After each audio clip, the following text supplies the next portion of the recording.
Aleshores, jo crec que el Peyo fa de mal presentar perquè ja el deveu conèixer tots o pràcticament tots.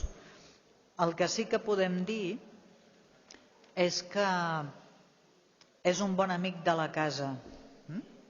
De fet, el Peyo va col·laborar durant força temps a l'ISCREP virtual com a professor d'antropologia teològica. D'aquí que també el tema que avui ens presenta doncs, el tingui molt per la mà.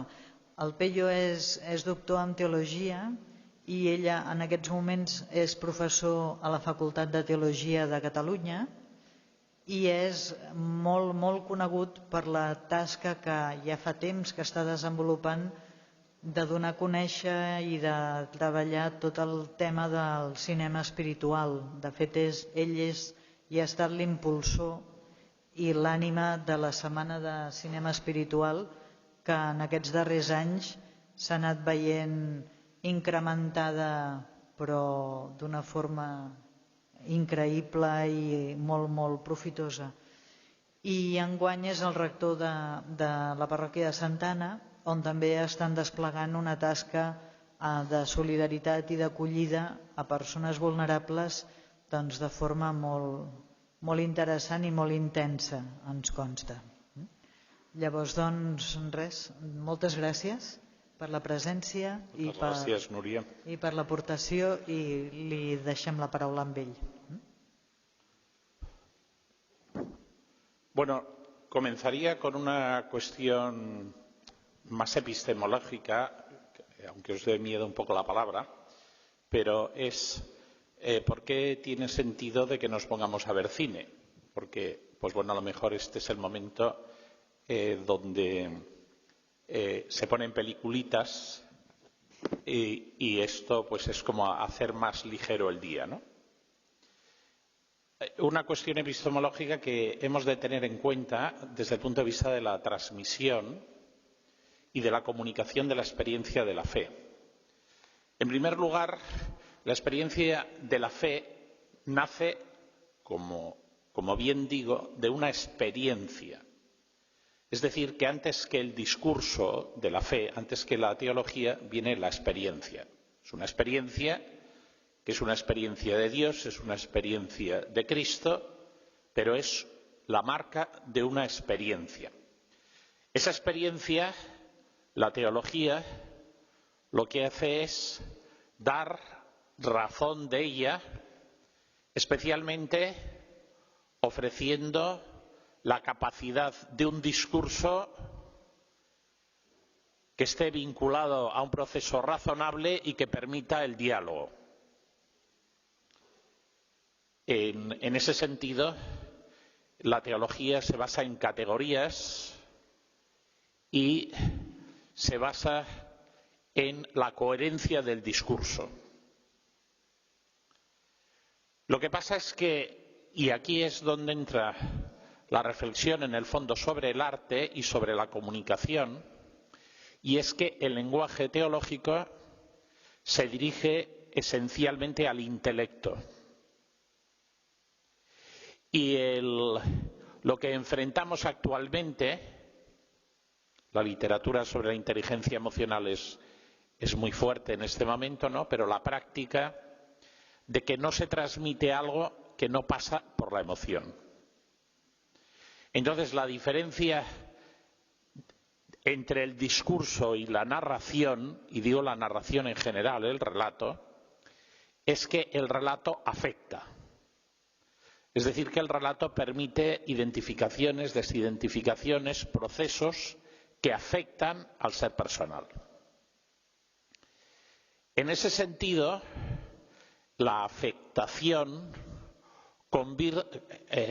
lleva a una mucho más fuerte impregnación de los contenidos. Esto bien lo sabe, por ejemplo, la publicidad, porque en la medida que te afecta, te comunica. Entonces, ciertamente hoy, un problema de la teología discursiva es que el hombre contemporáneo que piensa emocionalmente tiene dificultad para acercarse solo a un contenido discursivo. Entonces, después del movimiento de la experiencia y el movimiento intelectual de la reflexión, intervienen lo que serían los artistas, en el fondo, que son los que transforman el discurso en un contenido comunicativo. Es decir, que cuando Gaudí elabora su teología, porque comenzó que casi no sabía teología, pero se empeñaron los amigos que le rodeaban que aprendiera teología, cuando adquiere teología, luego esa teología la transforma en imágenes, en estructuras que se convierten en comunicativas. Es decir, él dice, voy a sacar el retablo a la calle, ¿no? En ese sentido, la comunicación del discurso se convierte en un elemento clave. Esto que parece pues una reflexión sistemática, Jesús lo comprendía muy bien cuando hablaba en parábolas porque es el mismo esquema, ¿no? Es decir, que lo que puede comunicar antes que el discurso de las categorías es la comunicación de una experiencia que transmite contenidos. Entonces, por eso, acercarnos al lenguaje comunicativo, por eso la teología habla de la teología narrativa, y el cine no es más que una teología narrativa. Lo que pasa es que es una teología narrativa más peligrosa, diremos, porque si leéis una narración de una novela, la novela os está dejando mucha libertad para elegir lo que queréis imaginar. Pero si veis una película, todo está pensado para conducir vuestra libertad, orientar vuestra imaginación, mover vuestros sentimientos en una dirección comunicativa. Es decir, que el mecanismo que usa el autor de una novela cuando va a tener delante el lector es manipulativamente, comunicativamente, mucho menos poderoso que el mecanismo que usa una imagen audiovisual que está destinada de forma mucho más fuerte a lo emocional, ¿no? En ese sentido, pues incorpora el lenguaje de la pintura, el lenguaje también de la música, precisamente para ponerse todo en la dirección del relato. Con lo que ya veis que el relato cinematográfico tiene algunas cosas interesantes respecto del relato narrativo de una novela, pero también tiene elementos de manipulación mucho más complejos que conviene tener en cuenta, ¿no? Lo que pasa es que, pues a lo mejor algunos todavía somos de la cultura del libro, pero yo les tengo ya que decir a mis alumnos de teología, cuando les llevo un libro, les digo, mira, esto no se enchufa, esto todavía no tiene ningún cable, no lo tenéis que enchufar. ¿Por qué? Pues ya estamos con una cultura que esencialmente se comunica a través de imágenes. Entonces, una teología que no sea capaz de comunicarse a través de imágenes no será comunicativa. Pero así de claro, porque simplemente estamos en una cultura que se comunica así, ¿no? Esto es un reto bastante fuerte para la teología, porque pues toda la teología se ha fraguado con el lenguaje escrito, ¿no? Y entonces pues ahora tenemos que acercarnos. Es evidente que ha habido mucha teología que ha trabajado el arte. Yo creo que en el siglo XX pues fue Urban Baltasar el que ya plantea que si no hay una estética no puede haber una comunicación propiamente del acontecimiento. Entonces, desde aquí tiene sentido ver peliculitas, o sea que no vamos a ver peliculitas para entretenernos o divertirnos un poco, ¿no? Sino que esto tiene un alcance de cómo el que la teología se convierta en discurso, no es garantía de que la teología sea comunicativa, porque más allá del discurso se tiene que convertir en comunicativa. Y por eso pues ha sido frecuente que biblistas y teólogos se han puesto a escribir relatos. ¿Por qué? Para poder realizar esa acción comunicativa. Es verdad que hay pocos cineastas teólogos y en general los que saben algo de teología y han hecho cine lo han hecho bastante malo. Suele ser el cine religioso que por el hecho de intentar ser muy explícito a veces se carga el contenido misterioso de la expresión, ¿no? Me voy a explicar un poco más en esto, y es que no todo lo explícito dicho en la pantalla es lo más significativo, porque siempre que una expresión es demasiado explícita es más manipulativa. Es decir, claro, cuando un director quiere que llores, ya te lo prepara. Ahora, yo leí hace años unos discursos de antiguos predicadores y ponían notas al margen. Ahora se acorrala al pecador, ahora se les hace llorar. Bueno, eran los cineastas de entonces, ¿no? Es decir, provocaban el sentimiento para, desde el sentimiento, transmitir, ¿no? Pero en este sentido hay cineastas como por ejemplo Malik, que es un especialista en teología que transmite contenido teológico, ¿no? Pero es bastante difícil, quizá, pues yo creo que es una tarea de los que sois más jóvenes, que no dejéis la teología en los libros, sino que trabajéis. A mí me piden de vez en cuando alguna editorial, ¿por qué no escribes algo? Y digo, es que no escribo porque casi no lee nadie nada.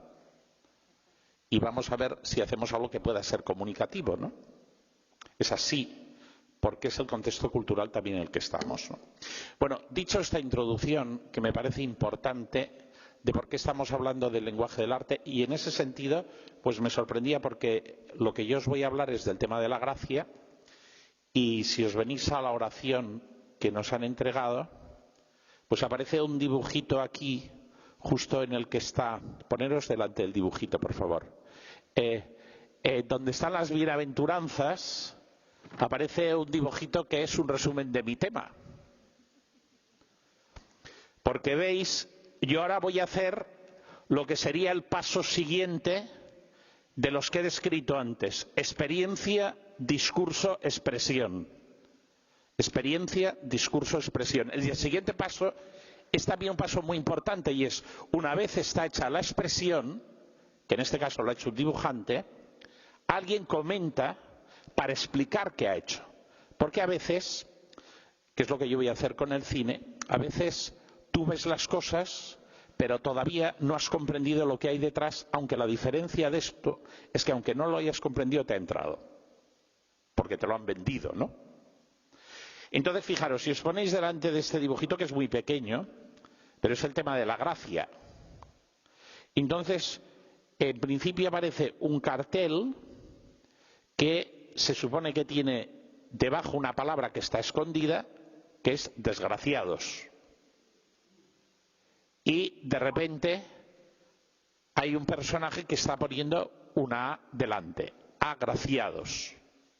Es decir, que en la situación, historia de la salvación, teología de la economía de la salvación, en medio de la desgracia, del pecado y de la injusticia, Cristo, porque es el personaje que está poniéndola, ofrece una gracia que se pone por delante de la desgracia, transformando la desgracia en gracia. Y ahí aparecen tres personajes que son los que están sosteniendo los desgraciados, y si os dais cuenta no son tres, es muy pequeño el dibujo, y con menos luz que tenemos, pero si os acercáis no son tres personajes especialmente alegres, salvo uno que se indica su alegría con un corazón, otra vez a lo afectivo, ¿no? Y es uno que aparece entristecido y despistado, una mujer que aparece también triste, y solo un personaje que es alegre y que anticipa el otro personaje que va a ser un niño, que es el que está apareciendo detrás como agraciado y que es el protagonista oculto, que es este niño, que con Jesús están en un lado y en otro de la imagen. Esto lo ha hecho un artista y ha transmitido unos códigos de sentido desde una expresión artística.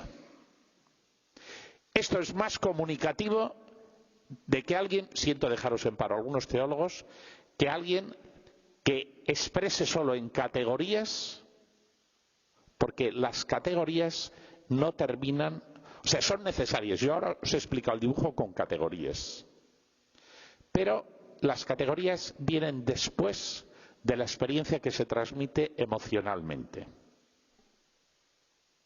Entonces, esto que os estoy intentando decir es la motivación de por qué hacemos este tipo de ejercicio a través del cine.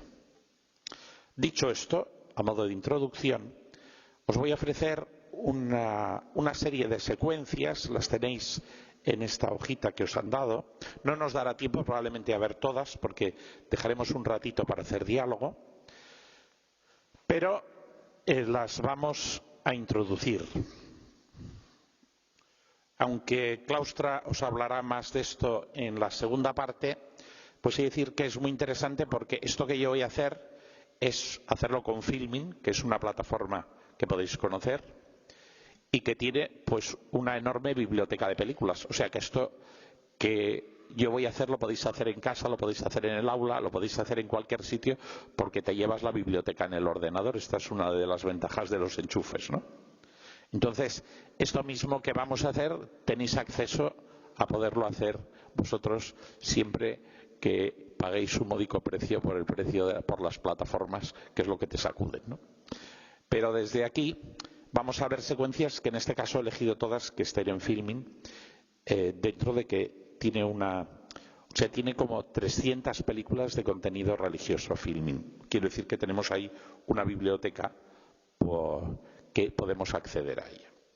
Entonces, la primera película que vamos a ver es un clásico y si vamos a hablar de la gracia, pues probablemente ha sido desde el punto de vista discursivo, porque vamos a presentar, luego veremos más fuerzas de la imagen, pero ahora vamos a presentar un discurso narrado y es un discurso hecho específicamente sobre el tema de la gracia, con mucho contenido porque detrás hay el Festín de Babet es un relato que cuenta la historia de una comunidad protestante que está presidida ahora por dos hermanas que tuvieron pues el padre pastor que ya falleció y que fue un padre un poco impositor, carismático, y que después de que fallece pues se descubre un poco, por una parte, que las dos hijas no pudieron hacer su proyecto de amor, porque cada una de las dos se narra en la película que tuvieron su propio enamoramiento, y después también la comunidad, que después de que ha desaparecido el fundador se ha desunido.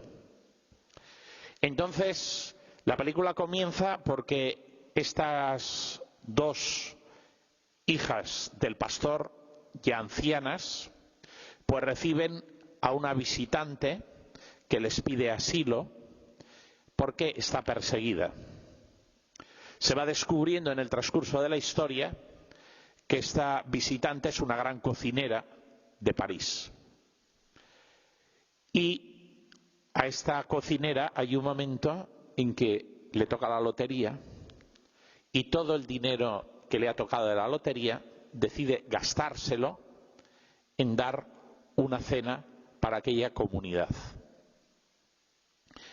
Entonces, para esa cena, que ella es Babet, la cocinera que recibe la hospitalidad de esta comunidad,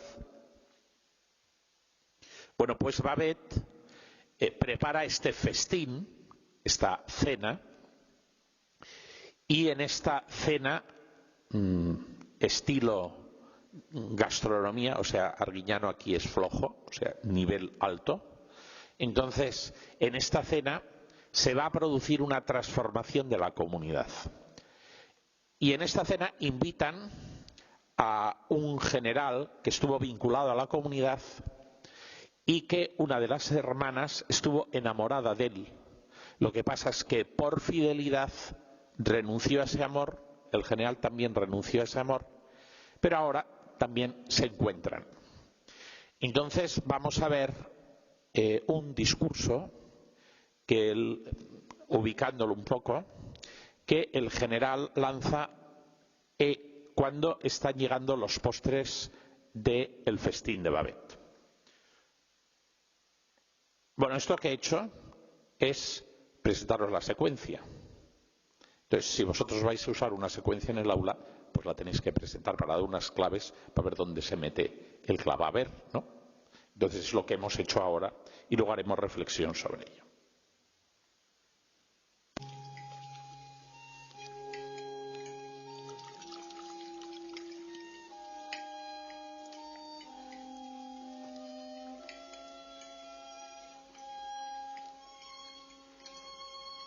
Haré algún pequeño comentario.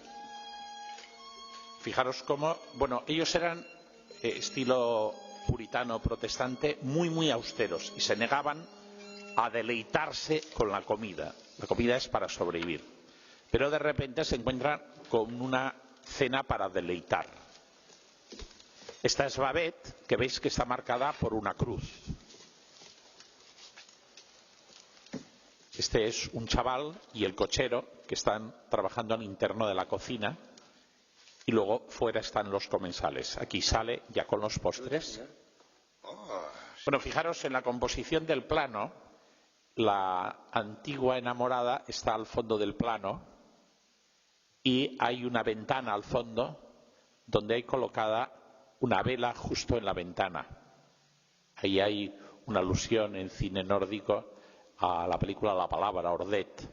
Si recordáis, pues había esto, pero esa es la luz que se pone en la ventana, la luz de la fe que se pone en la ventana, ¿no? Pero fijaros que eso está al fondo del plano, ¿no? Luego veremos, os doy esta indicación para que veáis luego cómo él hay en algún momento que en cierta clave pero se dirige a ella.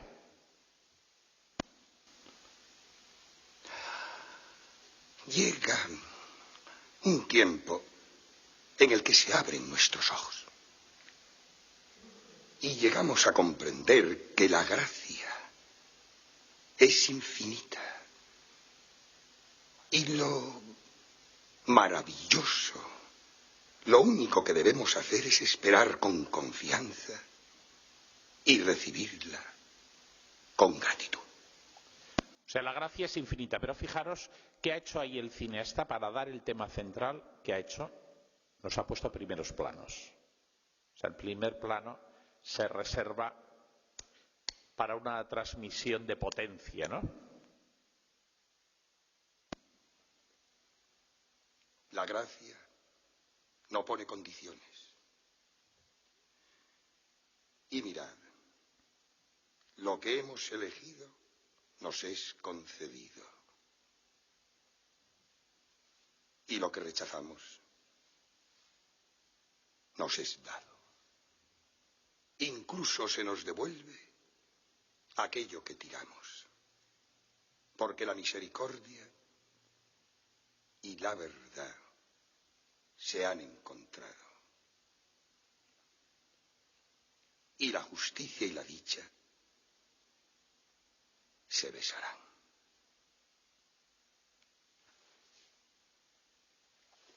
O sea, lo que ha hecho el general ha sido describir la experiencia que han tenido. O sea, no es que de repente lanza un discurso sobre la gracia, sino que ellos han sido regalados en torno a la mesa con esa fiesta y él ha mostrado la experiencia que en ese momento tiene de que la gracia ha sido infinita y ha sido recibida. Incluso vemos como, además de que no pudieron llevar adelante su historia de amor, más allá la gracia permanece. Por eso ha habido este cruce de las miradas. Y ahora vamos a ver, sigue la historia, después se ha servido del general para dar contenido de palabra, pero ahora el contenido de palabra nos lo va a mostrar en imágenes.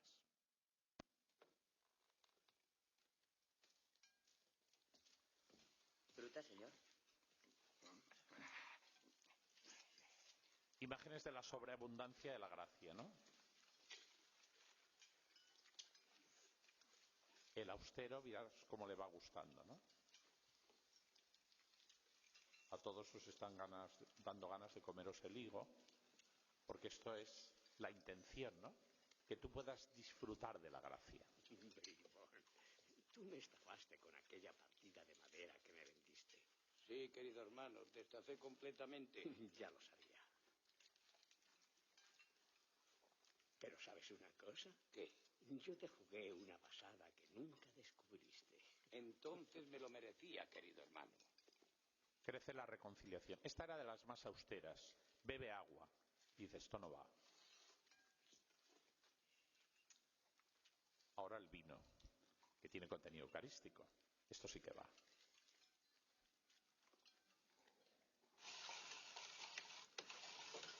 Y fuera de la mesa están los pobres, que también van a disfrutar de la fiesta.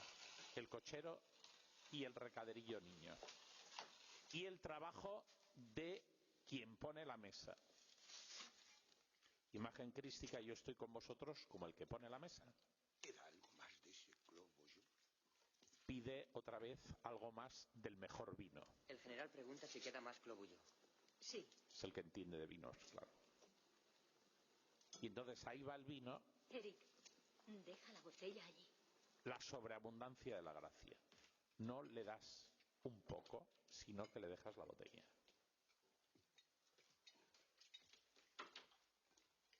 Se asombra de que se la deje.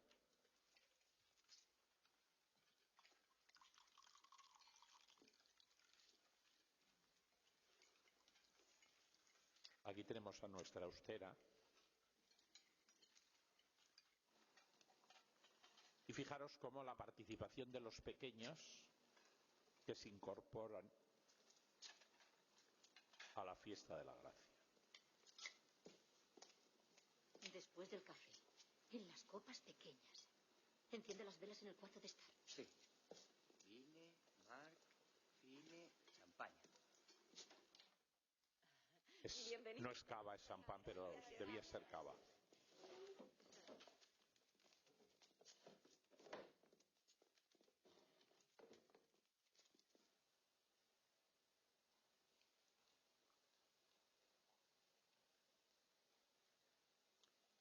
Como la autora de la mesa con contenido crístico disfruta también de repartir la gracia.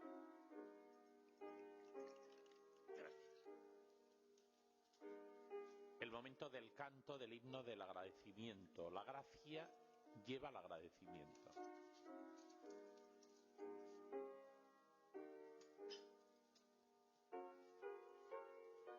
Que Dios te bendiga, querida Solveiga. Dios te bendiga también a ti, querida Ana. Dios te bendiga, Christopher. Hermano. Fijaros como siempre hay una vela encendida en medio, ¿eh? Ahí.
Y veis al final el pequeño incorporándose a la alegría de la reconciliación.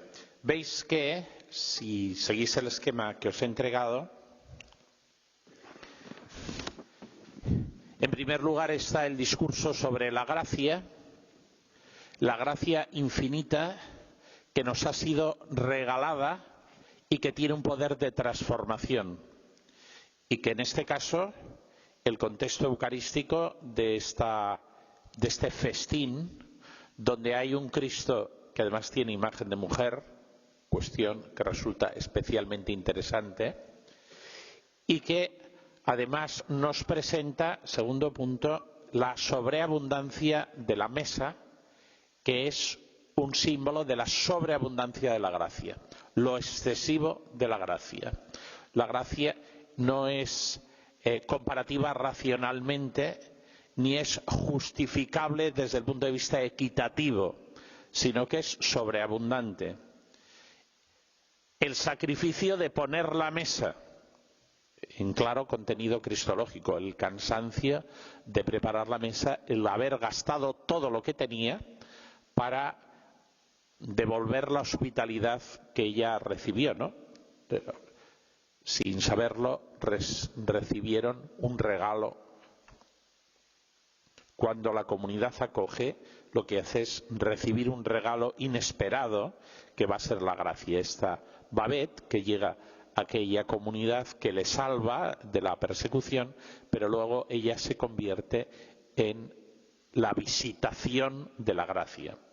Y esa visitación lleva a un proceso de reconciliación, se va viendo cómo los personajes se reconcilian, y de paz y felicidad que transforma y que emerge pues especialmente en ese canto, que además incorpora a todos y que vemos que también ha incorporado a los que estaban fuera de la comunidad y a los más pequeños, a el cochero y a este niño, que tiene que ver un poco también con el niño del dibujo que nos habían hecho antes, porque ahí es una intencionalidad, ¿no? O sea, ¿por qué elige al personaje de un niño, no? Pues porque tiene una intencionalidad de sentido. Bueno, lo podríamos dejar ya aquí porque esta es una de las películas clásicas. Si se habla del cine espiritual, pues siempre se sitúa esta película, pero vamos a tener la posibilidad. Me he detenido en secuencias bastante famosas, importantes de la historia del cine, dentro de las que podía acceder en la plataforma. Y vamos a ver, en segundo lugar, Silencio, una secuencia de Silencio de Martin Scorsese, ¿no? Espero que hayáis visto esta película. Bueno, Martin Scorsese fue seminarista. No duró mucho porque estuvo un año en el seminario, pero fue seminarista al inicio. Pero después enseguida tuvo voluntad de casarse y tuvo tanta voluntad de casarse que me parece que se casó 3 veces o una cosa así. Lo cierto es que Martin Scorsese ha hecho películas y ha ganado mucho dinero, tiene mucha producción, y esto viene a cuento de que a veces estos cineastas que ganan mucho dinero luego hacen las películas que les interesan. Pero eso tienes que haber ganado mucho dinero para luego poder hacer lo que a ti te gusta, ¿no? Y entonces él quería hacer esta película después de hacer La última tentación de Cristo, donde él no se queda contento.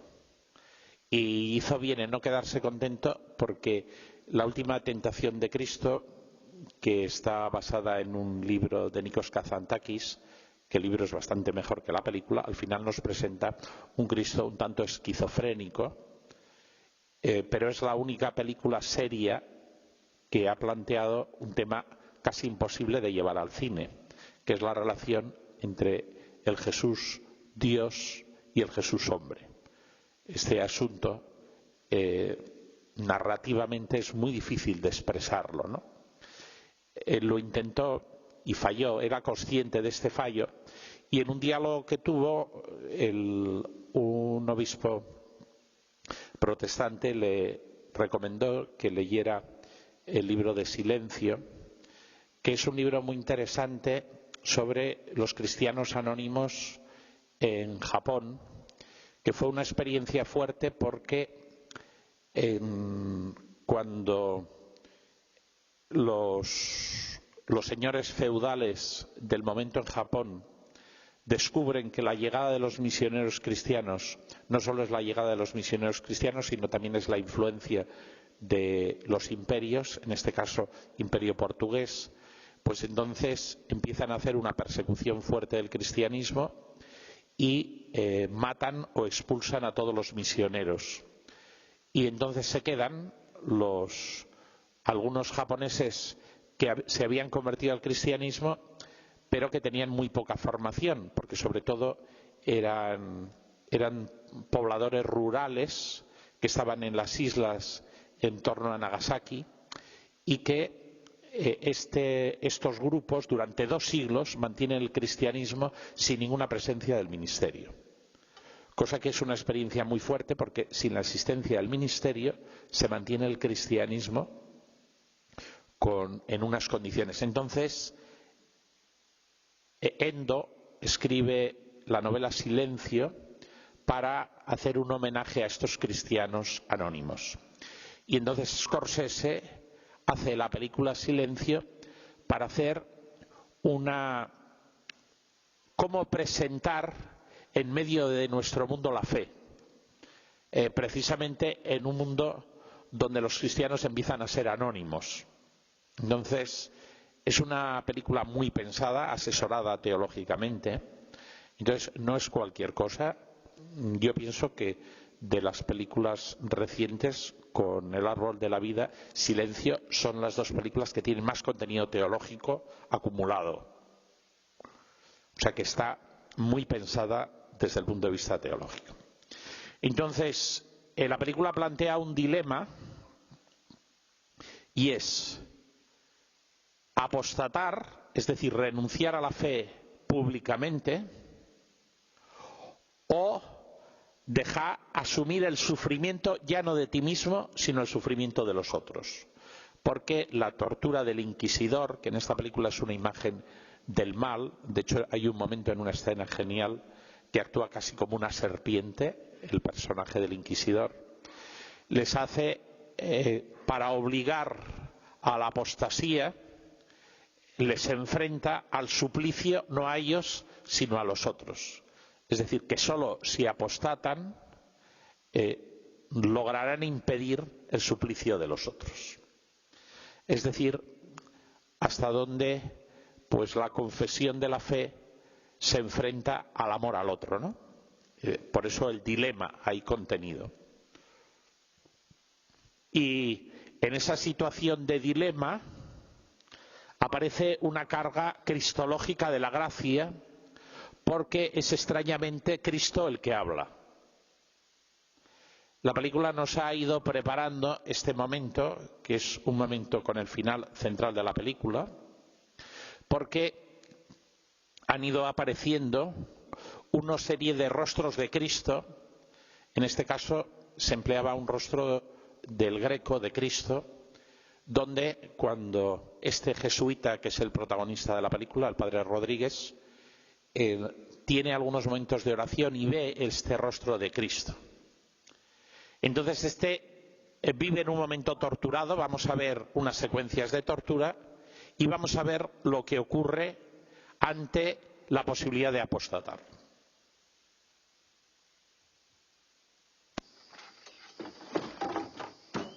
Está encerrado.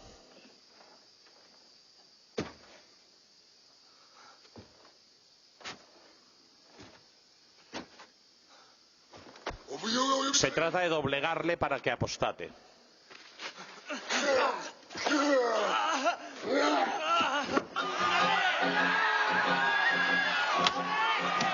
Padre, vino aquí por ellos y todos le odian.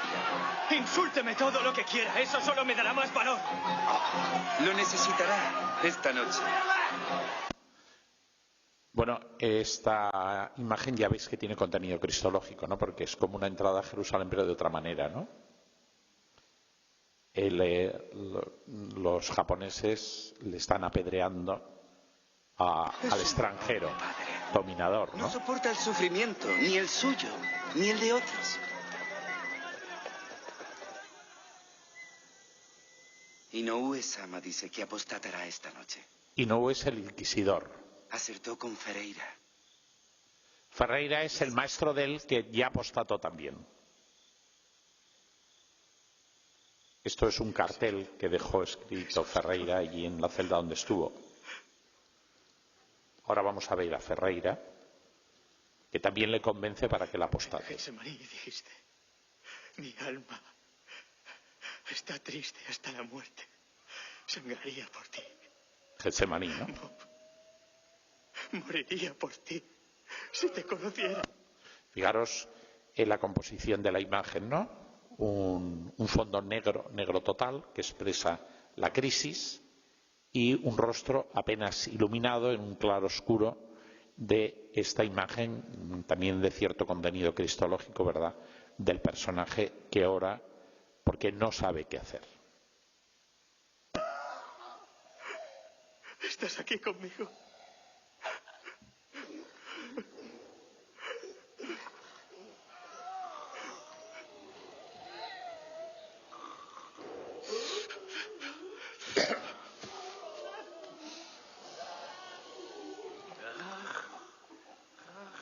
Padre, perdóneme.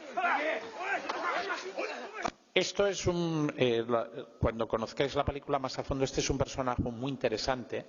Este es el protagonista anónimo de la película, el que está diciendo padre, perdóneme. Es un personaje que va apareciendo a lo largo de la narración y que siempre la lía, y siempre apostata, y siempre se pierde, pero siempre quiere pedir perdón. Y aparece en distintos momentos de la película acercándose para pedir perdón. Aquí, no sabemos por qué, vuelve a aparecer y le viene a pedir perdón cuando está encarcelado, ¿no? De hecho, él resolverá, pero esto lo dejo para que la veáis, la secuencia final cuando le volverá a pedir perdón al padre en la secuencia final que ahora nos voy a desvelar. ¡Padre! ¡He venido para confesarme! ¡Padre! ¡Perdóneme, padre! ¡Perdóneme!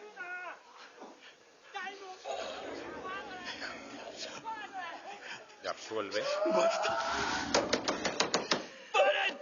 ¡Paren! ¡Paren! ¡Paren ese ruido! ¡Paren! ¡Que alguien le ayude! ¿Qué necesita? Yo nada. Ahí abajo hay un hombre agonizando y el guarda está dormido, roncando como un perro salvaje. ¿Cree que ese ruido es el guarda? Este está enviado por el inquisidor, ¿eh? Increíble.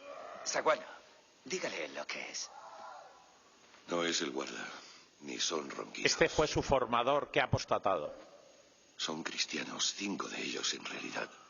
Todos colgados sobre un agujero.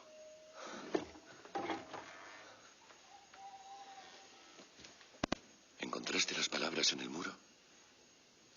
Laudate eum. Alabado sea. Las tallé con una piedra cuando estuve en esa celda, igual que tú.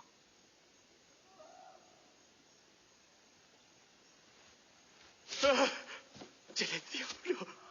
No me hable. No tiene derecho a hablarme. Lo tengo, porque eres como yo. Ves a Jesús en Getsemaní y crees que tu prueba es la misma que la suya. Esos 5 cristianos también sufren como Jesús, pero no tienen tu orgullo. Ellos jamás se compararían con Jesús. Tienes derecho a hacerles sufrir. Yo escuché los mismos gritos de sufrimiento en esa celda y actué. ¡Se está excusando! ¡Se está excusando! ¡Es el espíritu de la oscuridad! ¡Ah! ¿Y qué harías por ellos? ¿Rezar? ¿Y qué conseguirías a cambio? Solo más sufrimiento. Un sufrimiento al que tú puedes ponerle fin, no Dios. ¡Déjese de mí! Yo también recé a Rodríguez. Y no me ayudó. Adelante. Reza.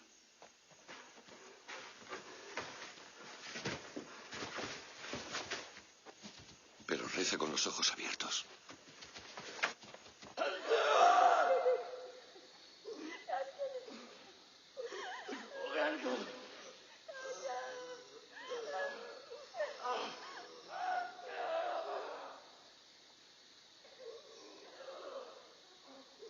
Puedes salvarles. Piden ayuda igual que tú se la pides a Dios. Él está callado, pero tú no tienes por qué. Deberían apostatar. ¡Apostatar! ¡Ayúdame! ¡Apostatad! ¡Korobu! ¡Korobu! Pero te han apostatado numerosas veces. Están aquí por ti, Rodríguez. Mientras tú no lo hagas, no podrás salvarles. Un sacerdote debería actuar a imagen y semejanza de Cristo. Si Cristo estuviera aquí, habría actuado apostatando por su bien. No, está aquí. Cristo está aquí, pero no puedo ir. Demuéstrale a Dios que le quieres. Salva la vida de la gente a la que quiere. Hay algo más importante que el juicio de la Iglesia. Ahora vas a consumar el acto de amor más doloroso que ha existido nunca. En este momento ya nos acercamos a la situación central, que en una narración que se llama Silencio, que es el silencio de Dios en la hora del sufrimiento, pues va a aparecer una secuencia sorprendente que va a marcar cómo la gracia siempre tiene un contenido cristológico. Es decir, en medio del silencio del sufrimiento, Cristo habla y actúa.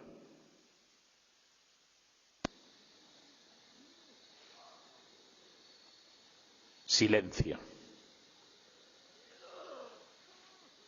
El icono que hay que pisar para apostatar.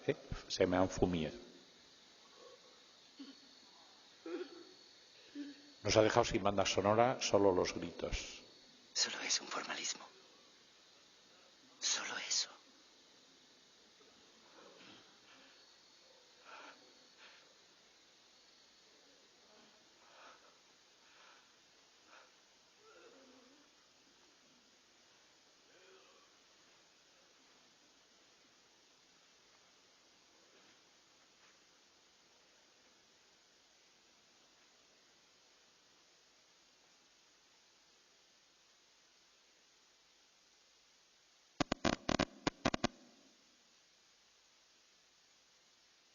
Adelante, vamos. No pasa nada. Písame. Entiendo tu dolor. Yo nací en este mundo para compartir el dolor de los hombres. Cargué con esta cruz por tu dolor.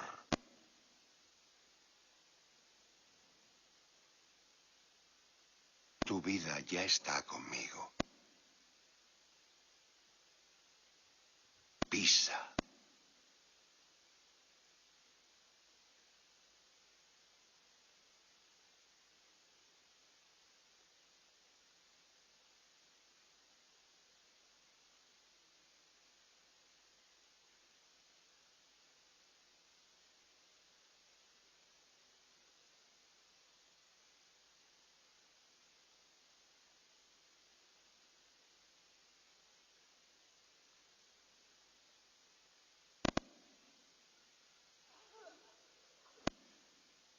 Bueno, pues precisamente aquí dejamos la secuencia, pero precisamente, y nos venimos al esquema que tenéis,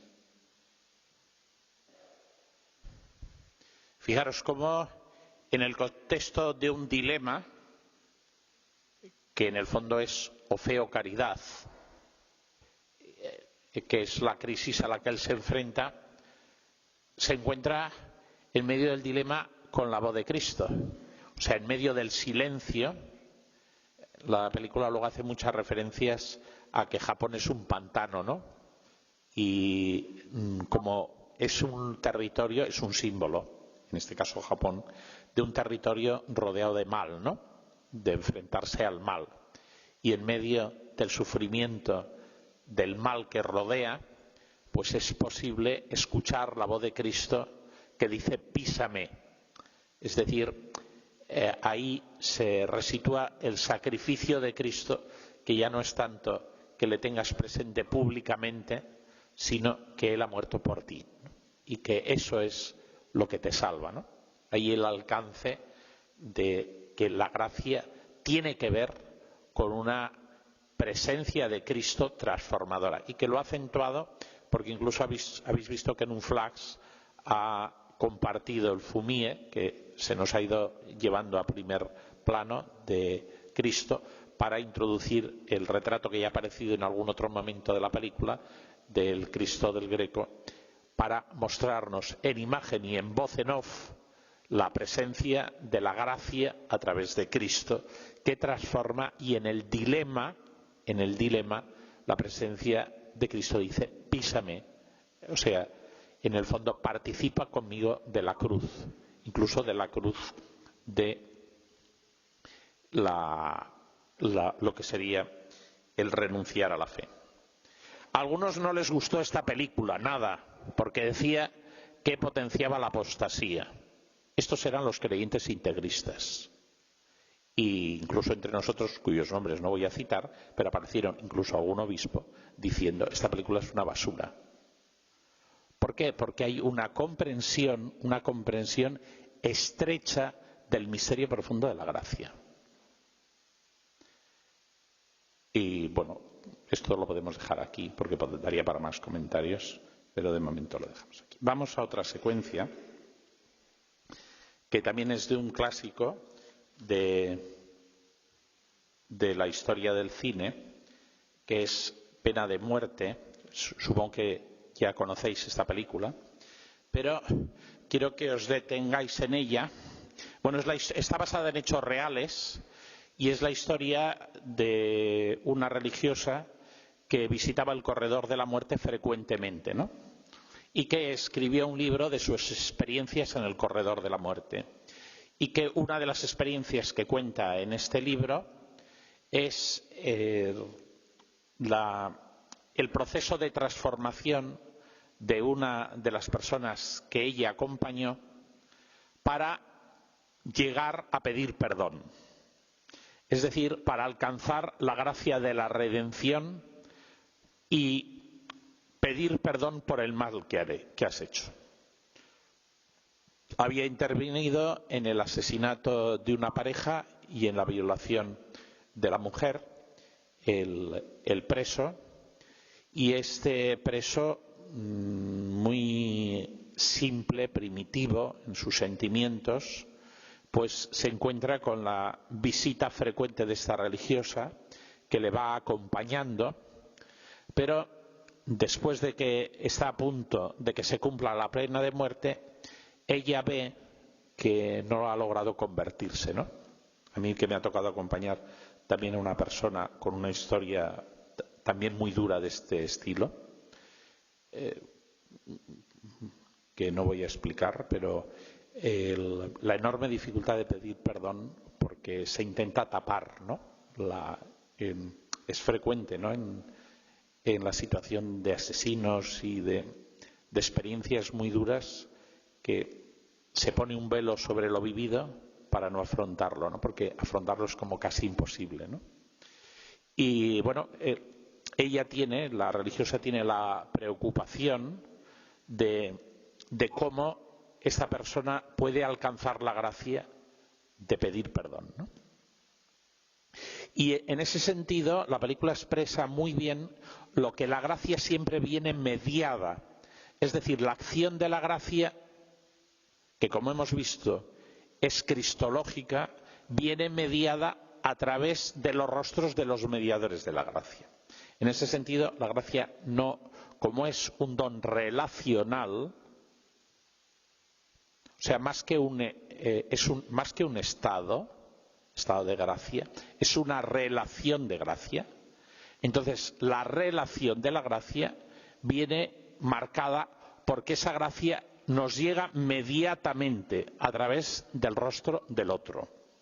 Y en ese sentido, esta mediación del rostro de esta religiosa que viene a acompañarle. Vamos a ver el diálogo central de la película, que es el diálogo donde él por fin descubre la necesidad en este momento, ante la hora de la muerte, porque no veremos la secuencia de la ejecución, pero ante la hora de la muerte necesita pedir perdón. ¿Y por qué alcanza esta gracia? Sorry, Mom. just let it flow. I told my mama I loved her. I talked to each of the boys. I hate saying goodbye. ¿Podéis leer las letras? I just told them if I get a chance, I'd call right before I go.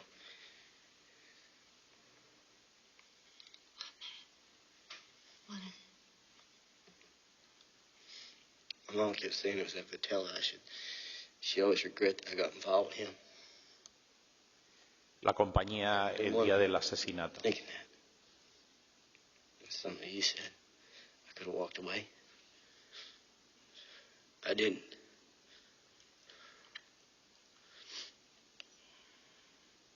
I was a victim. I was a fucking chicken. He was older and tough as hell. En el fondo es un subterfugio para no admitir su culpabilidad en este momento. I had to stand up to him. I told my mama I was yellow. She kept saying, it wasn't you, man. It wasn't you, man. It wasn't you.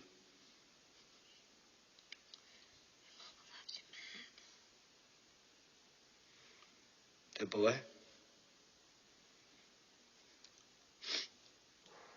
Walter?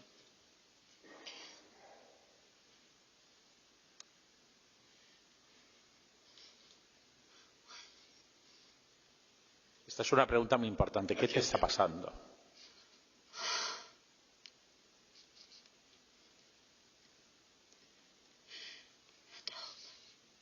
Oh, man.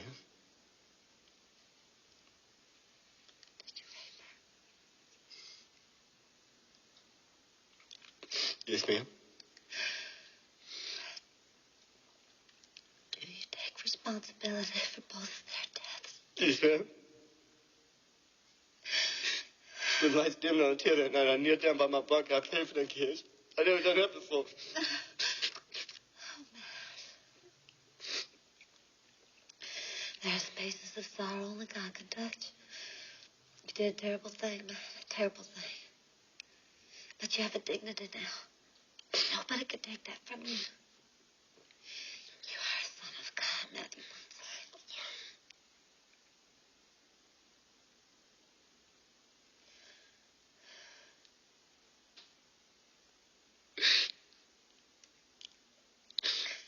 Nobody ever called me no son of God before.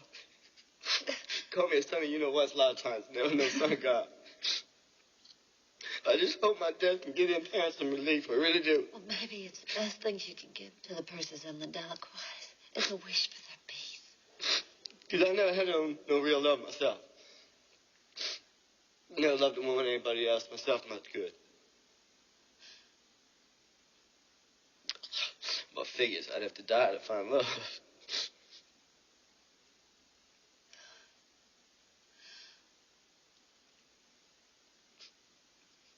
Thank you for loving me.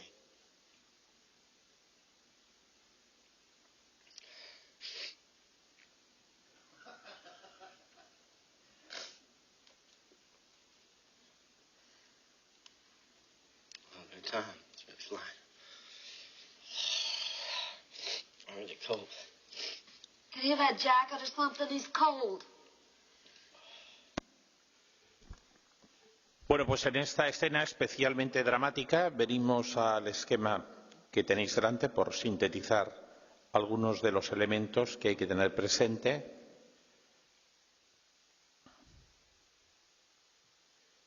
En primer lugar, la gracia llega desde el amor. En este sentido, inmediatamente, él puede pedir perdón porque se ha sentido amado. Si él no tiene la experiencia de haberse sentido amado, no puede pedir perdón. Y esa experiencia de sentirse amado, que en definitiva es la experiencia de la gracia, que tiene poder transformador, exige que eso se verifique en esa relación concreta. Entonces, la relación, gracias porque en ti me he sentido querido, ¿no? Esa experiencia de sentirse querido le muestra el camino para pedir perdón, pero previamente ha tenido que tener la gracia de sentirse querido. que es lo que provoca la experiencia de la gracia. O sea, antes de la respuesta, o sea, cuando llega el perdón, ya ha sido perdonado. Cuando llega la petición de perdón, es porque ya ha sido perdonado previamente. O sea, la gracia es una oferta de perdón que antecede incluso la petición de perdón. Por eso, el sacramento de la reconciliación, la absolución, no es el intercambio al perdón que se pide, porque la gracia es anterior a la demanda del perdón, porque es la que hace posible precisamente la petición de perdón. O sea, solamente se puede pedir perdón cuando se tiene la experiencia de recibir la gracia.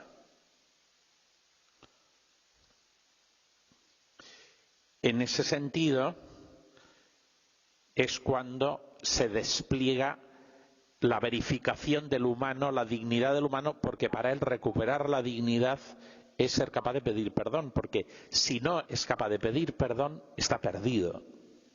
Entonces, la insistencia de la religiosa no es para que se confiese, sino es para que recupere su ser, porque mientras no pide perdón, no es hijo de Dios en el sentido de que no es nada.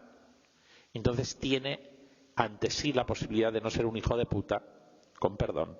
Esto no se suele decir en las facultades de teología, sino es un hijo de Dios, ¿no? Entonces, esta es la transformación que ha operado la gracia, que ha convertido a un asesino en alguien que es hijo de Dios. Que además, pues nosotros humanamente preferiríamos a lo mejor el otro apelativo que el apelativo de hijo de Dios, ¿no? Y desde ahí el camino de redención que se abre para él, porque fijaros que él también asume una misión hacia las víctimas, porque se ha preocupado de los padres de los dos muchachos que ellos asesinaron, ¿no?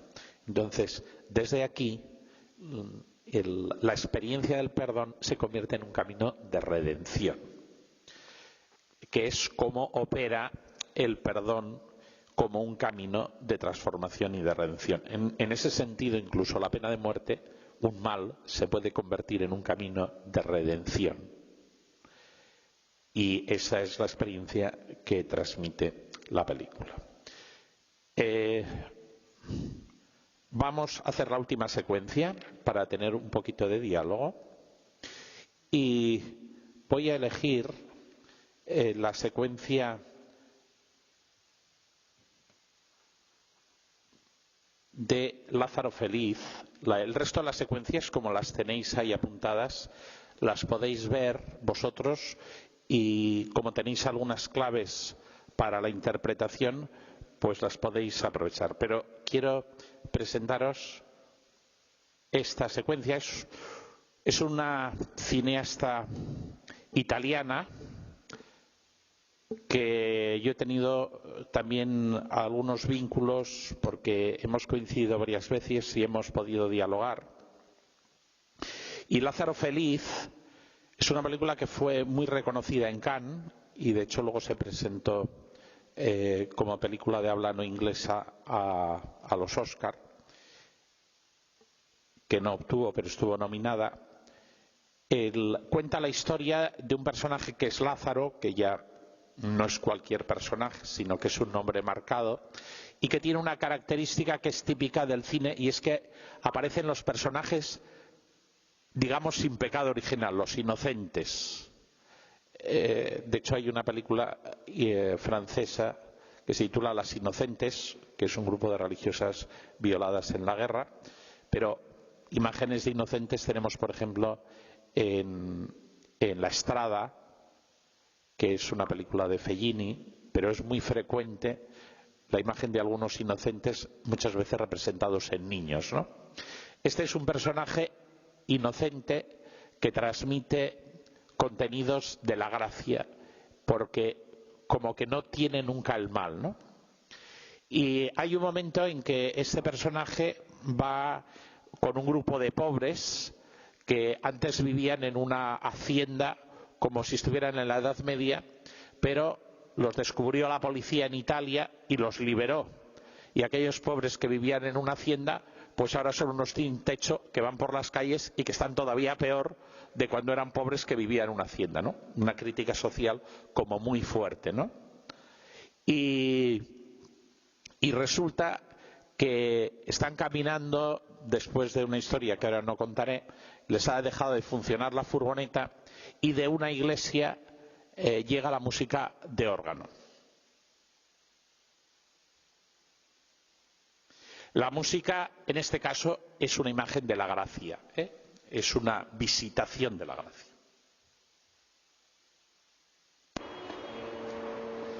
¿Quieres ir? Este es Lázaro. Pues vayamos.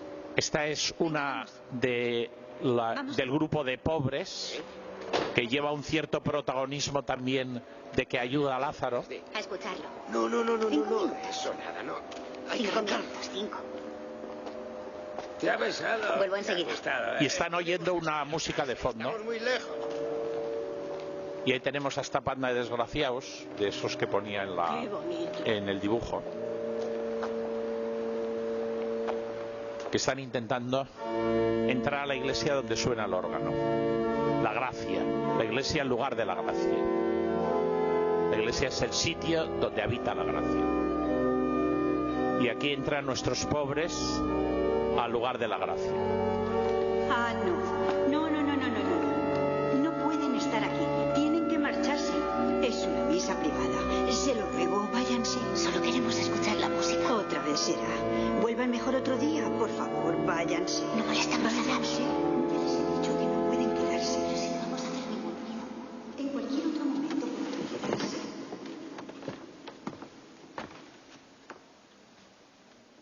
La estrella Gaudí acaba de aparecer.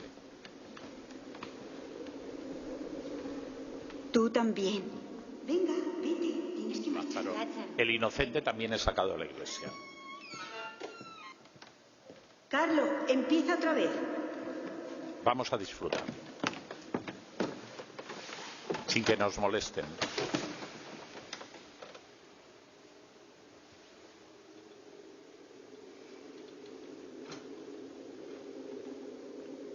Un viento. Viento. Continúa.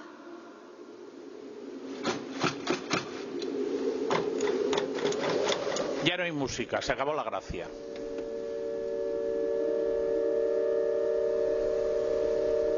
La música se va de la iglesia.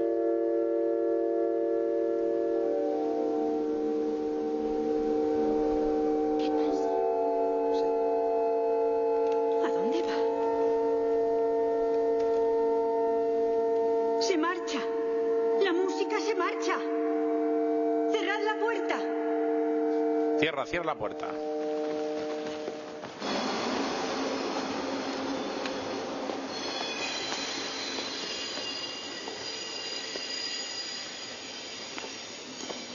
Parad. Si paramos cada 10 metros, no llegaremos nunca. ¿Oís eso? ¿Qué?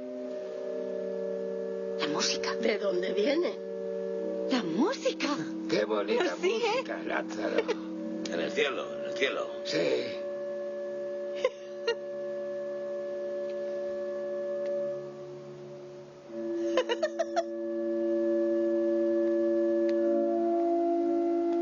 Suena la música. Bueno, ¿nos vamos?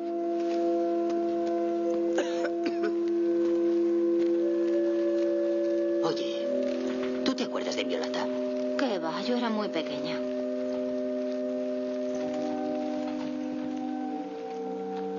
Escuchad, si Violeta está abandonada, ¿por qué no volvemos allí?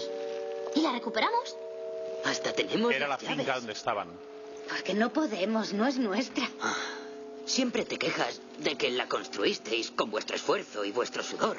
Podemos volver. La ocupamos sin patrones esta vez. ¿Y qué hacemos sin patrones? ¡Parad! Sería bonito. La música os ha tontado el cerebro. Lázaro, vayámonos. ¿Qué haces ahí? Muévete. Ven. Déjalo en paz. Ha sido un golpe para él. Sigamos. ¡Sigamos! Verás cómo nos sigue.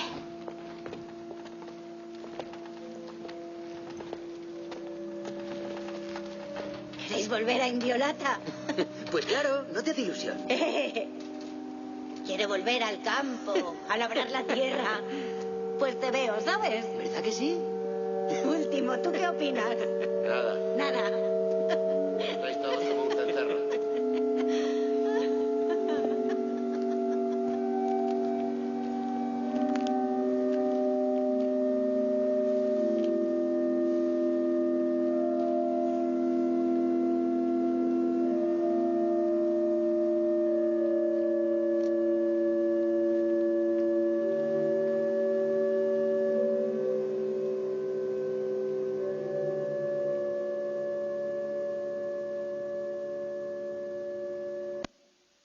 Bueno, esta no hago comentarios porque está dicho todo.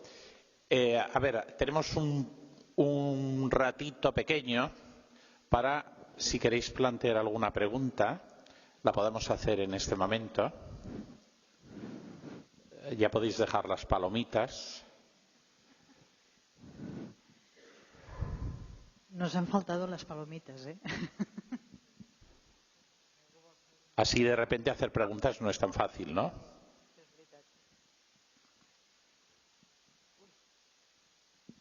O alguna reacción o algún comentari.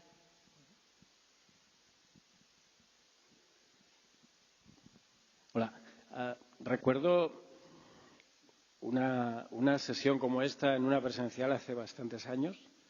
No te creo, hace muchos años. Bastante, sí. Y recuerdo que en ese momento hablaste de Big Fish y también la dificultad que había para llegar hasta el mar, creo que era, ¿no? Porque había alguna especie de acto religioso que dificultaba que el protagonista y su padre, ¿no?, llegasen hasta la trascendencia, ¿no? Y lo veía ahora en consonancia un poco con esta escena que nos has descrito, ¿no? Y me preguntaba si esta es en cierta forma una constante o un motivo que se va repitiendo, ¿no?, en el cine espiritual, en el que a veces se señala el formalismo religioso como una dificultad para el acceso a la trascendencia. Uh-huh.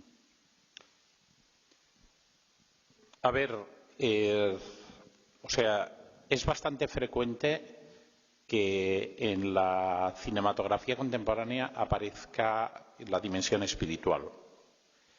Y como la dimensión espiritual aparece desde el arco de transformación de los personajes, es bastante importante la presencia de la gracia, ¿no? Porque es un tema muy recurrente siempre que quieras presentar un arco de transformación que tiene que ver. Lo que pasa es que cinematográficamente, plásticamente, estéticamente, representar a Dios no es nada fácil, ¿no? Habéis visto en la representación de Dios el tema de la luz, por ejemplo. Habéis visto la voz en off. Esto Malik es un especialista de dedicarse a estas cosas. A veces se hace pesadito ya. Y después, por ejemplo, la música, ¿no? En este caso, ¿no?, en la última secuencia. Pero, ¿cómo expresar que Dios sale al encuentro del hombre? Que este es, en el fondo, el tema de la gracia, ¿no? El Dios que sale al encuentro del hombre. Y la historia de la pintura, de hecho, por ejemplo, el claroscuro de Caravaggio es siempre una marca de esta señal, ¿no? El que Dios se presenta en el claroscuro, ¿no?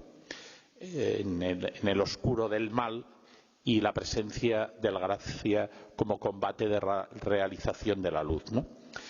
Pero ya veis que en la dramática de la vida y en la dramática que se presenta en las películas es bastante normal que el tema de la gracia aparezca más en los dramas que en las graciosas, extrañamente, ¿no? O sea, las películas graciosas, la comedia, presentan más difícil la gracia, aunque hay comedias que tienen gracia. Pero es en el drama donde aparece la gracia, ¿no?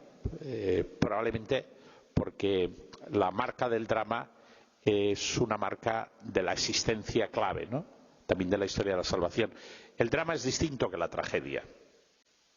El drama puede ser habitado por la gracia, la tragedia no. ¿Alguna pregunta más? ¿Alguna reflexión más?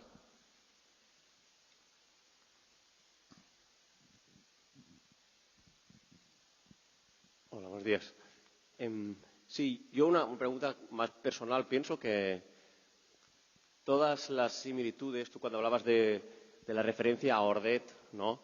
O cuando has dicho que entra en la película de Silencio como va a ver al inquisidor y dices es una referencia a Jesús de Nazaret en la entrada, ¿no?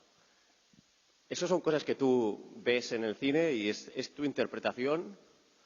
O cómo eso se puede trabajar, ¿no? Es decir, en las películas buscar esas similitudes, ¿no? También recuerdo oírte en La Milla Verde sobre el colgante que lleva John Coffey, ¿no?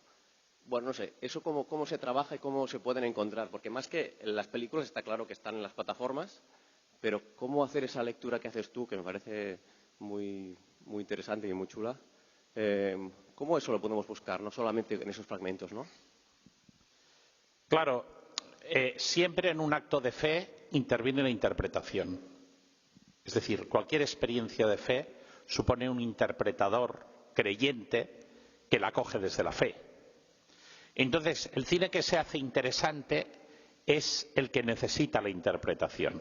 Por ejemplo, a Mel Gibson no le gustan las interpretaciones y quiere dejarlo claro. O sea, si quieres ver al resucitado, tranquilo, que lo que no hicieron los apóstoles, yo te le presento el momento de la resurrección.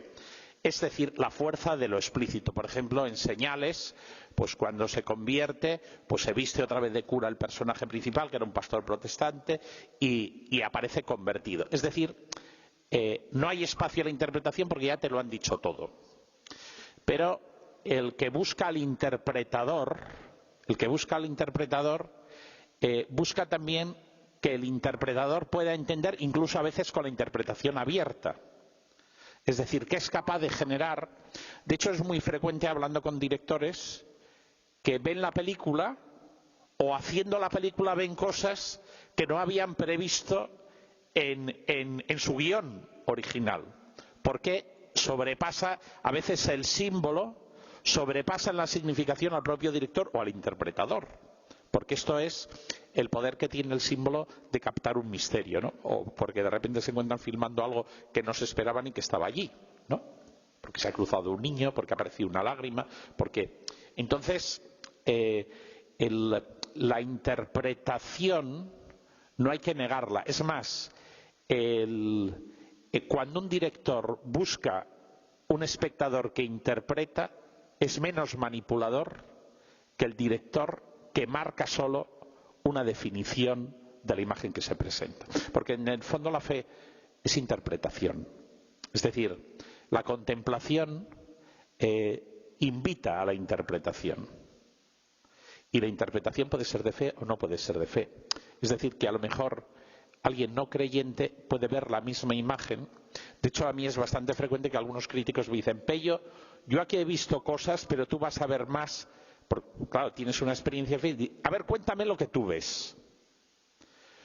Pero a veces ya, aunque no lo tengas tematizado, porque a veces yo lo que hago es tematizar lo que ya ha aparecido y el otro ha interpretado, y lo que te está pidiendo el otro, simplemente interprétamelo diciéndomelo, pero yo ya lo he entendido. Lo que pasa es que todavía no lo ha podido formular. Eso también es la capacidad que tiene expresiva la imagen o el sacramento. Es decir, que aunque no te lo expliquen, lo sientes y luego a lo mejor te lo explican, pero no necesitas a veces que te lo expliquen. ¿Me explico? Hola, buenos días. Hola.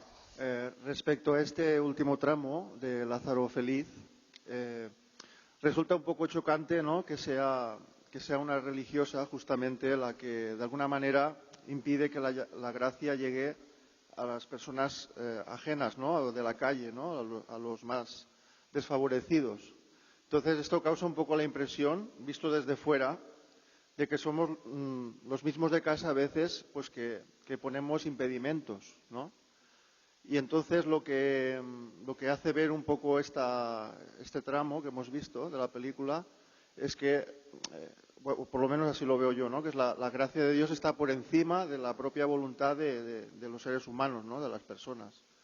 Entonces, ¿hasta qué punto el alcance, ¿no? de esta misericordia, de esta gracia de Dios, ¿no? No sé si va por ahí o... Sí, o sea, está claro que, como dice el Concilio, la gracia actúa de la forma de Dios solo conocida y a veces, pues, sobrepasa lo que también expresaba el festín de Babet, ¿no? Sobrepasa los canales, las instituciones, las formas y aparece donde menos te lo esperas. Es más, normalmente la gracia aparece no en horario, sino sorprendentemente, fuera de horario. O sea, no pongáis horario a la gracia porque normalmente aparece de forma inesperada.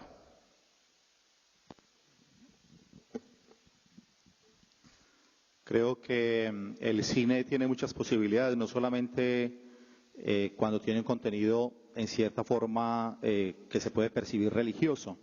Aquí en la película Silencio, en esta de Lázaro, en la de Babet, pues vemos elementos de fe, ¿no? Pero creo que también hay muchas otras expresiones en el cine donde podríamos sacar mucho provecho. Yo ahora estoy viendo una serie italiana que gira en torno a los médicos y a los que hacen práctica en los hospitales.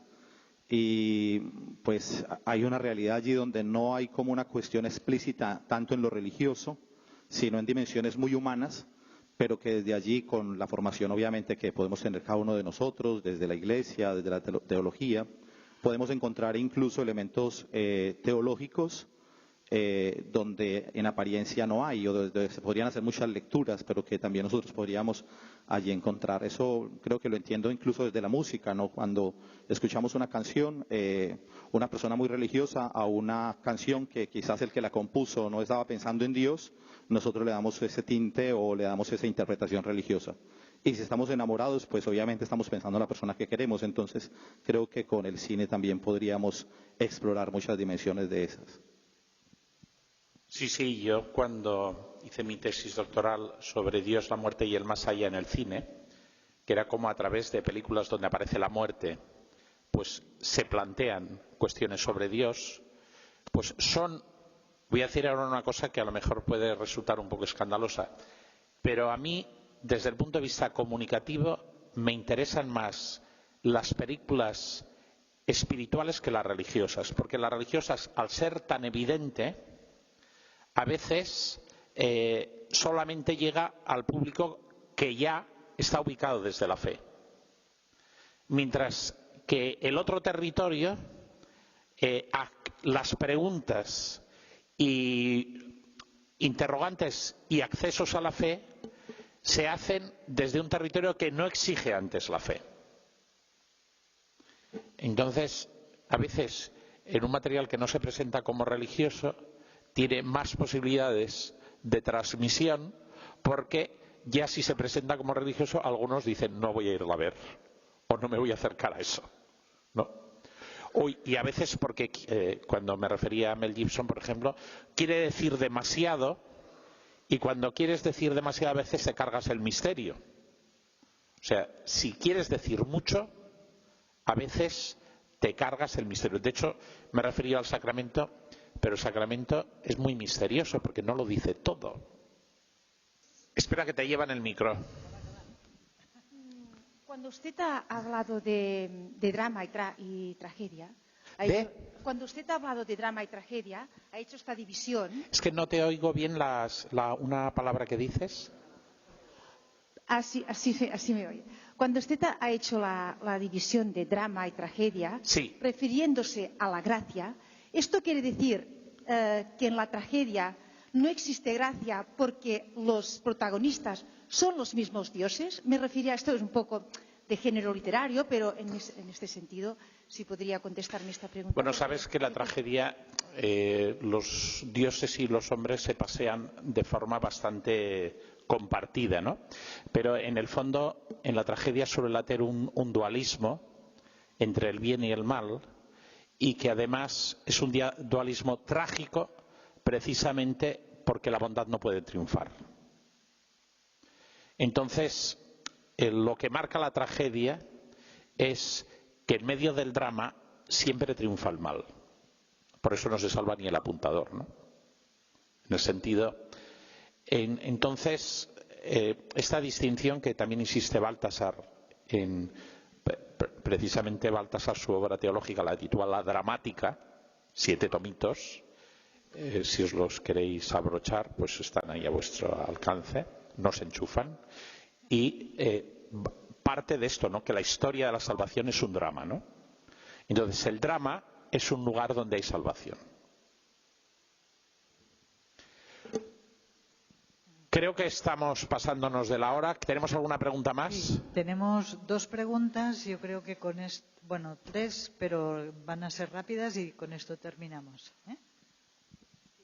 Molt ràpid. Pensar que cuando estoy en la iglesia soy más religioso que cuando estoy en casa, creo que sería partir de un error. Y por tanto pienso que el cine espiritual...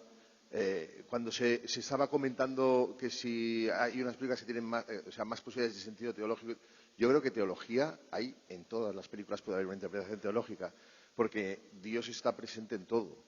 Pensar que solo lo está en los momentos de iglesia o de digamos, de religiosidad explícita, pienso que nos reduce a Dios a la sacristía.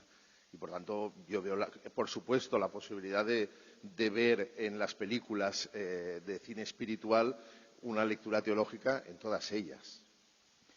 Sí, yo te puedo decir que a mí, por ejemplo, no me gustan demasiado las películas sobre Jesús, porque es que es muy difícil, pero sí que es verdad que hacen falta películas sobre Jesús. De hecho, me he visto envuelto en un tumulto y he tenido que estar transformando algunos de los contenidos de la serie de Chosen que se va a estrenar. Entonces tiene como base un guión evangelista y a mí me han permitido meterme en el guión porque se ve que los dobladores lo hacen tan bien que aunque tú le cambies el texto, con que dure lo mismo, y entonces he ido cambiando un poco algunos textos de la versión original sobre Jesús. Y me he enfrentado precisamente a este tema, ¿no? Cómo transmitir Jesús hoy, ¿no? Y qué palabras poner. Y creo que, por ejemplo, esta serie, que como todas las de Jesús tienen muchas limitaciones, pero también tienen muchos aciertos. Por ejemplo, esta serie tiene el acierto de Chosen que en vez de presentar a Jesús y hacer una nueva narrativa de Jesús, van a ser 7 temporadas. Entonces reconstruye mucho en ficción la vida de los discípulos. Entonces, reconstruyendo la vida de los discípulos, y ahí aprovechas a hacer una ficción cinematográfica atractiva, por ejemplo, Mateo es un Sheldon, un Asperger, o sea, que establece elementos, pero todas llevan a Jesús. Entonces, todos esos personajes establecen, entonces, esto de lo explícito y lo implícito en lo religioso, pues es evidente que tiene matices, O sea, yo únicamente marcaba como un criterio de dirección y en ese sentido creo que debe haber cine religioso, pero tiene que preguntarse el cine religioso una cosa. ¿Esto estará dispuesto a verlo alguien que no sea creyente? Si es capaz de sostener esa respuesta, me parece que será buen cine religioso.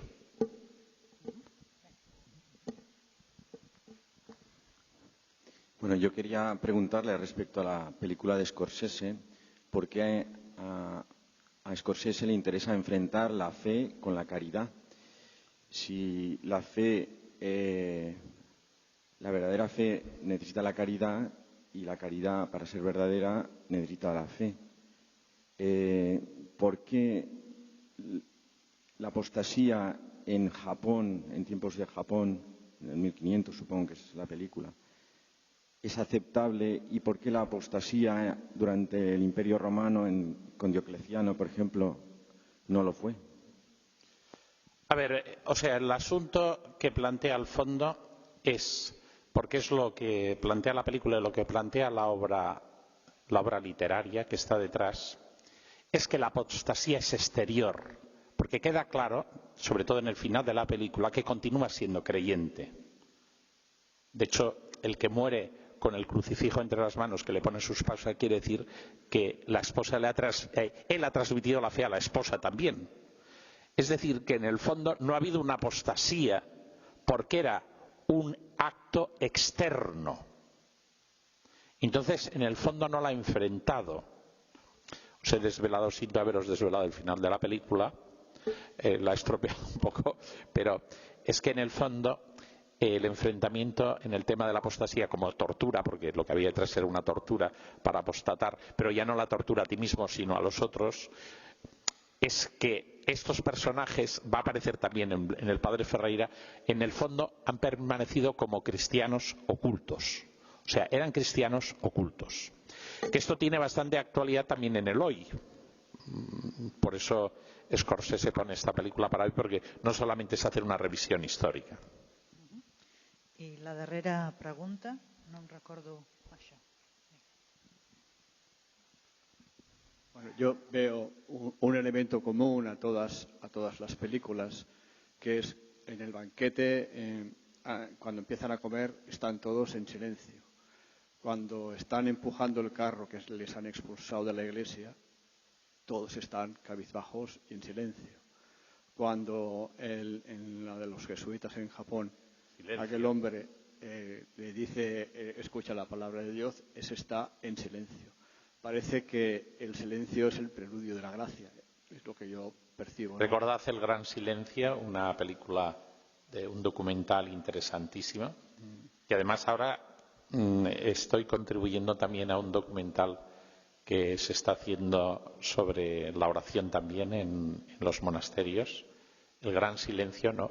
Es la gracia habita también en el silencio, ¿no? Es donde se manifiesta, ¿no? Sí. Pero presentar el silencio en el cine a veces ya no solo es que no hay sonidos, sino a veces también es el fondo. Sí, bueno, y el silencio se produce a raíz de cosas muy fuertes, sobre todo dolor, incomprensión. Entonces, parece que el silencio está al alcance de toda la humanidad. Es una cosa que puede experimentar todo el mundo, ¿no? Porque todo el mundo está expuesto a este tipo de situaciones. Pero la pregunta es, un poco de reflexión, ¿no es el exceso de ruido lo que nos impide acceder a esa gracia a la que estamos todos llamados? Claro, lo interesante del cine es que tiene un poder de proyección. O sea, no solo se proyecta la imagen, sino que también yo me proyecto en los personajes. Entonces, a veces te permite, los personajes hacen un camino que provoca tu propio camino y te hace revisar tu propio camino, ¿no? En ese sentido, tenemos una experiencia de acompañar a enfermos en situaciones terminales a través de las películas, porque es muy difícil poner palabras a la experiencia que vives ahí, porque están también desbordadas de sentimientos y poderlas comunicar.